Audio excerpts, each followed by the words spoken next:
Hello mga guys. Hello, good morning. Ay, hindi na pala morning. Tanghali na para dito sa amin. Galing ako sa aming ilog. Alam niyo ba guys, 2 tao yung namatay dito sa amin dahil sa cardiac arrest. Dahil sa sobrang init, tingnan niyo dito sa video ko.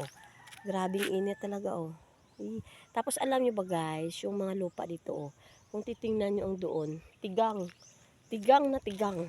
Sa sobrang init siguro mga guys. Tingnan nyo tigang. Sa sobrang init siguro. Tapos yung aking relatives doon sa bukid, pumunta lang daw siya sa bukid. Tapos namatay siya siguro sa sobrang init. Na-cardiac arrest siguro yung kanyang puso. Na-cardiac arrest kasi hindi maano sa damda, sa heart ba natin. Nagrabe yung init. Tapos, hindi ko alam. Ay, nako. Ako nga naglalakad dito. Parang hinihingal kasi sa sobrang init siguro. Kaya po tayo mga guys, ingat-ingat po tayo ngayon sa panahon ngayon kasi grabe yung init. Tapos sa sobrang init. Tapos yung parang hinihingal ka ba? Ako every morning inuubo ako. Di ko alam. Grabe yung ubo ko. Tapos tingnan yung lugar dito sa amin Yung attire ko ay. Tingnan yung ditong lugar napakainit.